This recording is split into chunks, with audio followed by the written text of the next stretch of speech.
आज फिर हम अपने ई लर्निंग क्लासेस में हैं और आज फिर इस ई लर्निंग क्लास के माध्यम से आपसे एक नए टॉपिक पे चर्चा होगी। आप जानते हैं कि ये रिवीजन क्लासेस चल रहे हैं, तो आज इस रिवीजन क्लास में फिर से डीएलएड फर्स्ट ईयर के लिए ये क्लास है। पेपर F3 यूनिट 1 और टॉपिक है कॉजेज ऑफ लर्निंग, अधिगम को प्रभावित करने वाले कारक। हम आज तक उसकी अवधारणाओं के बारे में और अन्य गतिविधियों के बारे में पढ़ते रहे हैं। आज हम सीखने की को जो प्रभावित करते हैं कारक, उनके बारे में जानेंगे। तो सीखने के अधिगम को प्रभावित करने वाले कारक, तो इसके माध्यम से अब हम इसको जानेंगे कि अधिगम को कितने तरह के कारक, मतलब किस तरह के कॉजेज, कारण कौन कौन से प्रभावित करते हैं। एक इम्पॉर्टेंट टॉपिक है कि अधिगम को प्रभावित करने वाले कारकों का वर्णन करें। इम्पॉर्टेंट टॉपिक है और इसके अंतर्गत हम इसको दो तरह के कारकों में विभाग करते हैं, अलग करते हैं। अधिगम को प्रभावित करने वाले व्यक्तिगत कारक और वातावरण संबंधी कारक। ये दो कारण जो हमारे सीखने को प्रभावित करते हैं, हमारे अधिगम को प्रभावित करते हैं। ये दो तरह के कारण। तो पहला है इम्प्रेस्ड कॉजेज ऑफ लर्निंग और दूसरा है इन्वायरमेंटल रिलेटेड फैक्टर्स। तो ये जो अधिगम को प्रभावित करने वाले व्यक्तिगत कारक हैं, जैसा कि हम जानते हैं कि सीखने में सबसे ज्यादा जो सबसे ज्यादा जो जरूरत होती है वो व्यक्तिगत होती है सीखने के लिए। तो सीखने में जो सबसे ज्यादा सीखने को जो प्रभावित करता है वो हमारा व्यक्तित्व होता है। इसीलिए ये व्यक्तिगत जो कारक है वह इन पॉइंट्स के माध्यम से और वातावरण संबंधी कारक इन पॉइंट के माध्यम से हम लिखेंगे और इसको पढ़ेंगे। तो पहला है, इसमें अधिगम को प्रभावित करने वाले व्यक्तिगत कारक में संवेदीकरण तथा प्रत्यक्षीकरण। तो जैसा कि हम जानते हैं स्टूडेंट्स कि अगर अपना सामान्य स्वास्थ्य, सीखने के लिए एक स्वस्थ शरीर का होना और एक स्वस्थ मस्तिष्क का होना आवश्यक। आप पिछले क्लासेस में ये पढ़ चुके, जानते भी हैं इस चीज को। तो जब एक स्वस्थ शरीर के अलावा कुछ ऐसे अप्रत्यक्ष कारण भी हैं जो हमारे सीखने को, हमारे अधिगम को प्रभावित करते हैं, तो जिसमें एक ये होता है संवेदीकरण तथा प्रत्यक्षीकरण। तो संवेदीकरण क्या है? तो संवेदीकरण जो है वह संवेदना है। संवेदना जो दिखाई नहीं देती है, हमारी मानसिक प्रक्रिया अंदर में होती है, मानसिक प्रक्रिया के अंदर में होती है। तो ये एक संवेदना है। और ये जो प्रत्यक्षीकरण, मतलब देखने के जो हम प्रत्यक्ष देखते हैं, अनुभव करते हैं, उन चीजों में संवेदना का प्रत्यक्षीकरण में ही संवेदना नहीं है। किसी चीज को हम जब देखते हैं तो उससे क्या महसूस करते हैं, तो प्रत्यक्षीकरण जो है वह संवेदना जो है वह प्रत्यक्षीकरण के केंद्र में निहित होती है। तो जब इसमें क्या होता है कि जैसे कि आप जानते हैं ये और हमारे संवेदी अंग, कौन से अंग हैं जो प्रभावित करते हैं, मतलब जो संवेदना जिससे हम व्यक्त होता है या जो महसूस करते हैं, कौन अंगों से, कौन कौन से अंगों से। तो हमारे ज्ञान इंद्रिय जो हमारे शरीर के 5 ज्ञान इंद्रियां हैं जो संवेदी कारक है, जिनसे हम संवेदना ग्रहण करते हैं। नाक, कान, आंख, त्वचा और जिह्वा, ये 5 ज्ञान इंद्रियां हैं जिनसे हम संवेदना ग्रहण करते हैं। तो जैसे कि अगर आंख हमारी अगर कमजोर दृष्टि है या हम देख नहीं पाते हैं या हम कम देखते हैं, तो क्या होता है, हमारा सीखना अधिगम उससे प्रभावित होता है, सीखने की प्रक्रिया उससे प्रभावित होती है। उसके बाद आता है आपका क्या, कान। अगर हमें सुनाई नहीं देता है, कम सुनाई देता है, तो भी वह सीखने के कारण को प्रभावित करती है। उसी प्रकार क्या होता है कि नाक जो है हमारा, जो सूंघने की जो शक्ति है, तो उससे क्या होता है कि आदमी को वो पता चलता है कि जिस चीज के बारे में हम सीख रहे हैं, तो बहुत सारी चीजें ऐसी भी होती हैं जिनको हम क्या कहते हैं कि अपने जीव श्वसन के द्वारा या इसके द्वारा महसूस करते हैं। नाक के द्वारा उसको जो सुगंध आती है या गंध होता है उसे महसूस करते हैं। तो ये क्रिया जो है वो भी आवश्यक है। उसी प्रकार त्वचा है, त्वचा के माध्यम से हम विभिन्न प्रकार की जाड़ा, गर्मी, बरसात या जो भी वातावरण संबंधी कारक जो है वो हम त्वचा के माध्यम से महसूस करते हैं। जिह्वा के माध्यम से हम स्वाद को महसूस करते हैं। तो ये जो पांचों ज्ञान इंद्रियां हैं, यही मिलके संवेदना का निर्माण। तो संवेदना, इसीलिए सीखने के कारक में संवेदना का बहुत महत्वपूर्ण स्थान है। और यह जो पहला हमारा जो पॉइंट है संवेदीकरण तथा प्रत्यक्षीकरण, वह इसी के अंतर्गत कि प्रत्यक्ष किसी चीज को देखेंगे और फिर से उससे हम संवेदना के द्वारा ग्रहण करेंगे। दूसरा है थकान तथा उबना। तो थकान, जैसा कि हम जानते हैं, सीखने में बहुत बड़ा कारण है। अगर हम बहुत ज्यादा एक्टिव होके खुश मन से किसी चीज को पढ़ते हैं या सीखते हैं तो हमें जल्दी ग्राह्य होती है, हम जल्दी उसको समझ जाते हैं। लेकिन अगर हमारे अंदर थकान है या विषय में रुचि नहीं है और हम थकते हैं या उस विषय से उब जाते हैं तो वह हमारे सीखने को प्रभावित करता है। फिर आता है आयु तथा परिपक्वन। आयु का भी बहुत बड़ा महत्वपूर्ण स्थान है सीखने में। आप किस विषय को या किस चीज को, किस विषय को या किस आयु में सीखना चाहिए, कौन सा ज्ञान, किस विषय का ज्ञान कौन सी आयु में प्राप्त करना है, और वह आयु में आप परिपक्व हैं कि नहीं है इसके लिए। तो ये परिपक्वन की अवस्था जो है वो मानसिक को 16 वर्ष तक जाती है और आप जैसा जानते हैं उसके बाद वो बंद हो जाती है। तो उसमें क्या होता है कि एक खास आयु का एक खास विषय के बारे में होना बहुत आवश्यक है, तभी हम सीखने को अच्छी प्रकार से ऑब्जर्व करेंगे या अच्छी प्रकार से हम सीख पाएंगे। अब आता है संवेगात्मक दशाएं। तो संवेगात्मक दशाएं वह है कि वांछित संवेगात्मक दशाएं सीखने को गुणवत्तापूर्ण बनाती तथा उसकी गति को भी बढ़ाती है।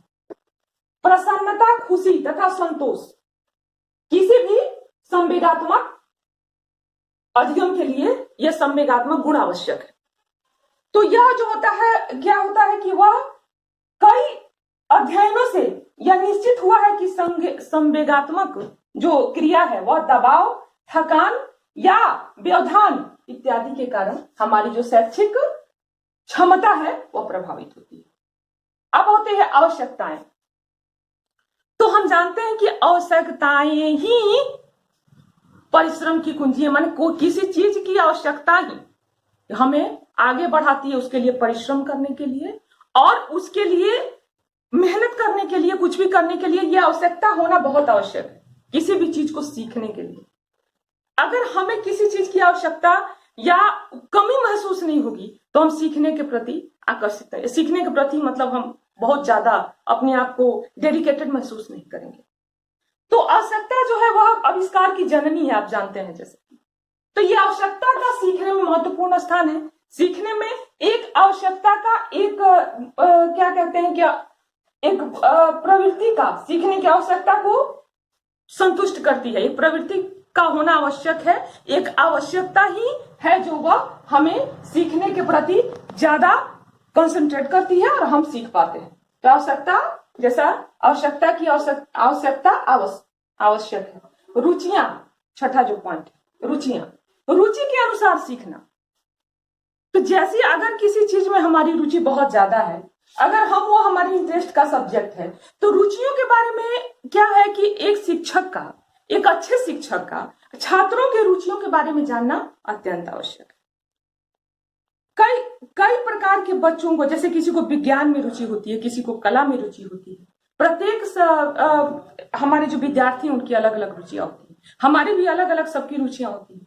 तो रुचि की आवश्यकता, अगर हम रुचि जान जाएंगे कि बच्चा किस में है, तो किस चीज में ज्यादा इंटरेस्टेड है, ज्यादा रुचि ले रहा है, और अगर ये शिक्षक को पता होगा तो अच्छी प्रकार से उसमें उसको अधिगम और अच्छी प्रकार से सिखा सकता है, और बच्चा भी रुचि के अनुसार अच्छी प्रकार से सीख सकता है। अब आता है अभिप्रेरणा। अभिप्रेरणा का सीखने में, अधिगम में अभिप्रेरणा का महत्वपूर्ण स्थान है, बहुत महत्वपूर्ण स्थान है। कैसे? तो अभिप्रेरणा जो है वो, अगर हमारे सामने कोई प्रेरणा होती है किसी चीज की, अगर हमारे सामने होगा कि हाँ हम इस चीज से प्रेरणा प्राप्त करके या इसकी जरूरत के अनुसार, तो क्या होता है कि अभिप्रेरणा अधिगम प्रक्रिया का मुख्य केंद्र है, इस प्रकार भी कह सकते हैं। अभिप्रेरणा अधिगम प्रक्रिया का मुख्य केंद्र है। यह किसी व्यक्ति में किसी कार्य को करने की इच्छा जागृत करती है। अभी प्रेरणा के माध्यम से ही हम, अगर हमारे अंदर ये प्रेरणा रहेगी तो हमारे अंदर इच्छा शक्ति ज्यादा जागृत होगी। परिणामों का ज्ञान, अगर हमें परिणामों का ज्ञान हो, अगर हम, क्या होता है कि अगर हम कोशिश करते हैं, अगर हमें परिणाम पता ना हो तो हम कोशिश करते हैं, फिर उसके बाद गिरते हैं, फिर कोशिश करके फिर असफल होते हैं, सफल होते हैं। लेकिन अगर किसी को ऐसा भी होता है कि कुछ गलत दिशा में हम कोशिश करते हैं और हमें सफलता प्राप्त नहीं होती, तो अगर हमें परिणामों का ज्ञान हो तो अच्छी प्रकार से उस दिशा में प्रयास कर सकते हैं। तो इसलिए परिणामों का ज्ञान भी अधिगम में महत्वपूर्ण स्थान रखता है।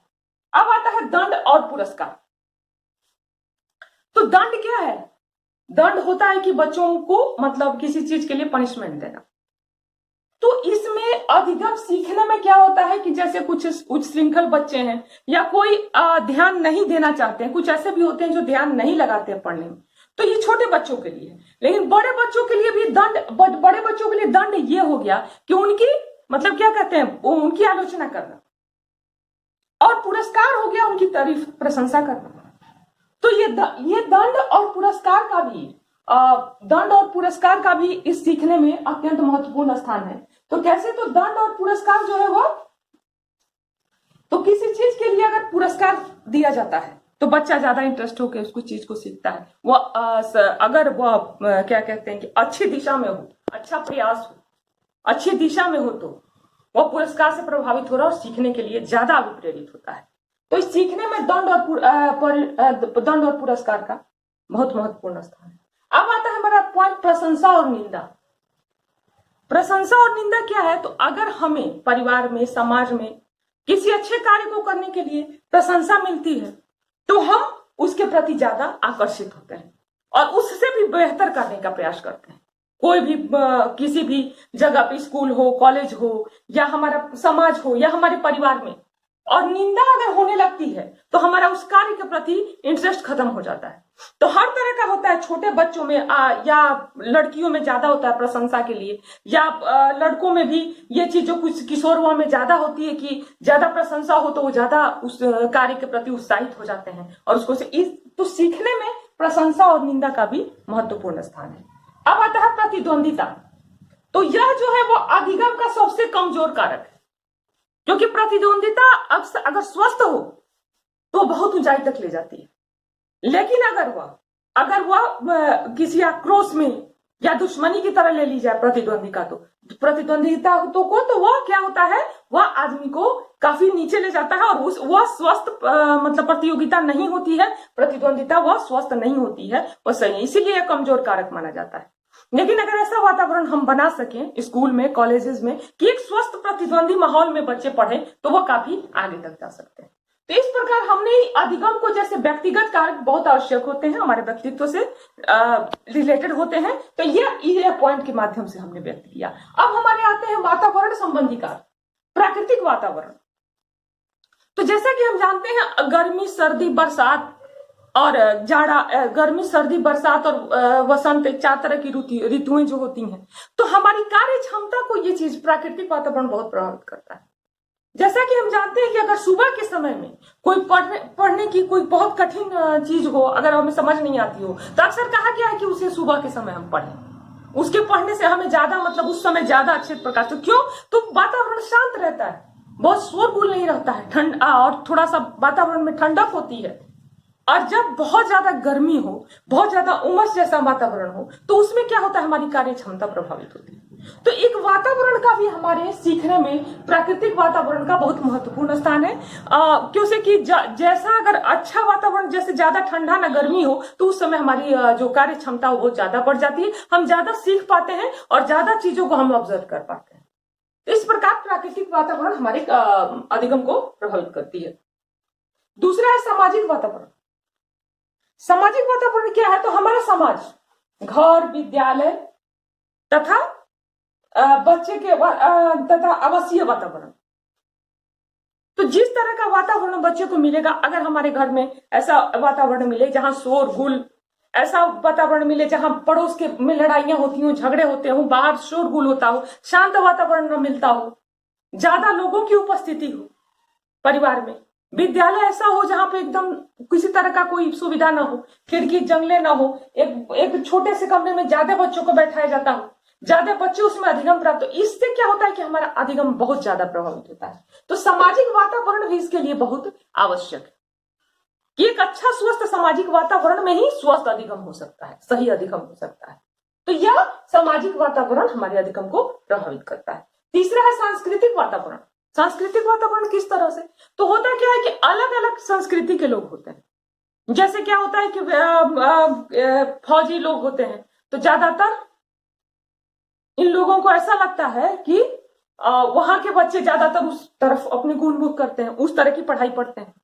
संस्कृति एक तरह से उनकी बन जाती है। कहीं विज्ञान के क्षेत्र में जाते हैं तो वहां का यांत्रिकी पढ़ाई में ज्यादा अपने आप को, तो जैसा पारिवारिक संस्कृति में वो पलते हैं उसके अनुसार उनका सीखने की प्रवृत्ति बढ़ जाती है, उस तरफ वो ज्यादा इंटरेस्ट से ज्यादा आकर्षित होते हैं। तो इस प्रकार सांस्कृतिक वातावरण भी हमारे अधिगम को प्रभावित करता है। तो इस प्रकार हमने इन पॉइंट्स के माध्यम से अधिगम को प्रभावित करने वाले कारकों के बारे में जाना। आप इनको इस तरह से व्यक्त कर सकते हैं, लिख सकते हैं। Thank you.